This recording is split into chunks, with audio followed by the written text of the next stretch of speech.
Acuña d'una banda i Charles de l'altra.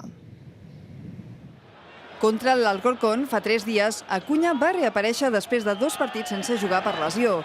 Va marcar de seguida, però poc després va demanar el canvi per una contusió al cap i a la cuixa. El Pichichi del Girona és ara mateix la gran incògnita per al partit d'avui. Rubi no dona pistes, però sí un missatge clar per al duel contra l'Almeria. Parlem amb els jugadors l'altre dia d'ahir que vam entrenar i és que no els hi treus del cap. Volem pujar i no és que els hi vulguem treure, però són ells que realment et transmeten que ja que estem en aquesta situació la volem aprofitar. Per a l'Almeria, Charles, el Pichichi de tota la segona A, també es dubta per al duel d'aquest vespre. Autor de 27 gols, arrossega molèsties físiques, però aquest matí ha assistit amb els companys a la xerrada tècnica prèvia al partit que s'ha fet a l'hotel. Tot i que la tornada és als Jocs del Mediterrani, volen anar per feina en la fase decisiva del play-off d'ascens. No queremos dejar los deberes para ese segundo partido, pero sí tenemos un segundo partido. Aquesta temporada en la Lliga, l'Almeria és l'únic equip que ha sumat els 6 punts contra el Girona.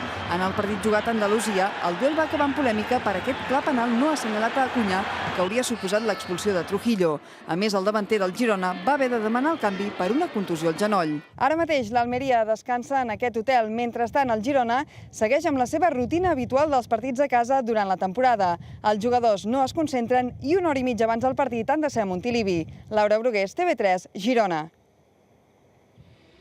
Al camp del Montilivi, últims preparatius per al partit del vespre que aniran a veure més de 9.000 aficionats.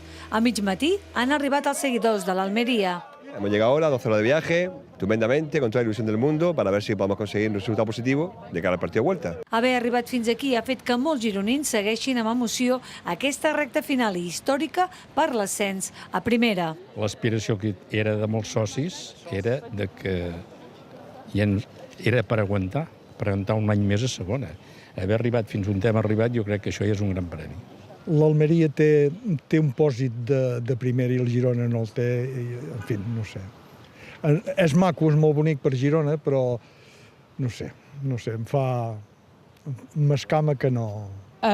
Espero que el Girona guanyi i faci un bon partit i tinguem alguna opció a l'Almeria, que és molt complicat. Si hagués sigut el partit al revés, haguessin tingut moltes més opcions, però s'haurà de fer el que es pugui. A veure si ara, que queden 2 partits, se pot acabar a fer l'esprint final i poder pujar primera.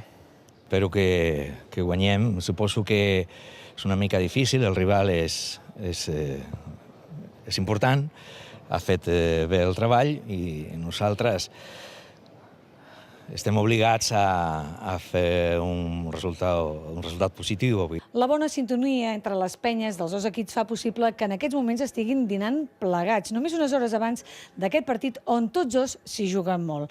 Pel Girona, que ja ha dit que va a totes, avui és molt important no encaixar cap gol. Sion Biurrun, TV3, Girona. Els aficionats del Girona es mou la il·lusió de saber que estan compartint en l'equip un moment històric tant pel club com per la ciutat. L'única vegada, de fet, que el Girona ha jugat una promoció d'ascens a primera divisió va ser ja fa 77 anys. Ara, però, tothom espera que la història tingui un final ben diferent. Temporada 1935-1936. El Girona no va tenir més remei que deixar marxar al Futbol Club Barcelona els 2 millors jugadors de l'equip, el porter Iborra i el mític Domènec Balmanya. 15.000 pessetes i el compromís del Barça de jugar un partit al camp de Vistalegre va ser el que va guanyar el Girona deixant anar els 2 jugadors. Malgrat les baixes, la temporada segona va ser excel·lent pels gironins, que es van proclamar campions per davant de l'Arenas i el Baracaldo. Aquest títol els va donar accés a la promoció d'ascens. La primera divisió ja no era un somni. El despertar va ser dur i el Girona va quedar penúltim del seu grup. Un cop difícil de pair. I parlaven de quan el Girona feia bons papers i tal. I ara també estem fent un bon paper i la nostra aspiració és pujar a primera divisió.